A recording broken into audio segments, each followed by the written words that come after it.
Rösli stood upright, a hammock of green beans weighting her apron, and filled her lungs with bright morning air.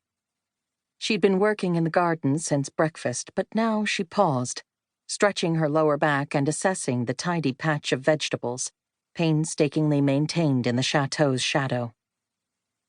Nearby, a handful of little girls and boys crouched in the speckled shade of trellises, snapping beans off vines and chatting as they filled baskets. Despite this rainless summer, the garden thrived. Rösli smiled. Nothing satisfied her more than watching the children wade among its loamy, leafy rows. So much had changed in just 1 year. She squinted in the sunlight, thinking of the day she'd arrived in France, newly appointed by the Swiss Red Cross to take over this colony of 100 refugee children. That first afternoon, she'd faced a wary, wide-eyed crowd, fearing she wasn't up to the task. It was difficult at first to tell the boys from the girls. Their heads were shorn, and from the general odor of kerosene, Rösli knew they'd suffered one lice infestation after another. They were thin as saplings with open, weeping boils on their arms and legs. What had they been through? Could Rösli restore them to some level of well-being? Misgivings murmured, but she'd silenced them and gripped hands with the few adult caretakers, organizing a mental task list. She'd said she would manage this refugee colony. And so she would. "Where is your garden?" she'd demanded following introductions, glancing at the building behind them. At the time, the group lived in an old granary barn. They'd left Germany and Austria after Kristallnacht, propelled into Belgium by their desperate parents, and had been fleeing invasions ever since.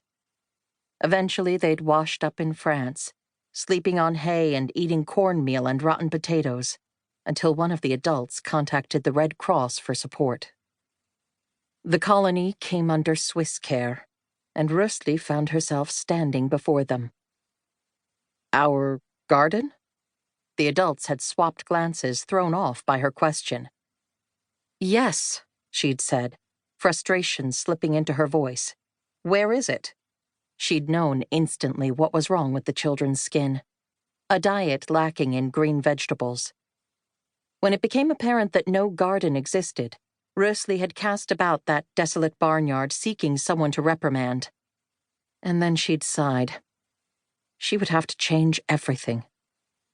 The children had blinked up at their new directrice from the Swiss Red Cross, stunned.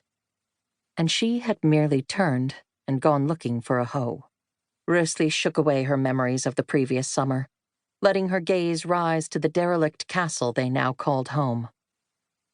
La Ile rested like an old gentleman in the sun, sand-colored and guarded by medieval towers on each of its 4 corners. The Red Cross had rented it shortly after discovering the children struggling in their granary barn, and Rösli recruited the teenagers to make the neglected chateau habitable. They'd tilled the earth within the stone-walled courtyard, piling compost into muddy furrows and planting seeds. With hammers and donated wood, they'd built benches and tables, arranging them alongside the garden for summer meals, and moving them into a dining hall with parquet floors and a fireplace when the weather turned. Upstairs, each child slept in a real cot with bedding shipped over from Switzerland. They'd transformed La Ile in a single season, and within its ancient walls the children thrived. Beyond the castle, rumpled green foothills rolled all the way south to the Pyrenees. Mist rose from their crevices, evaporating into a peerless blue sky. Somewhere in the forest, the voices of a dozen boys rebounded now and again as they tramped down to the river to bathe. Rösli pinched back a smile. Everyone called those boys des moyens, the middles, and they were as noisy and dirty as bear cubs no matter how often she sent them off to collect wood and swim.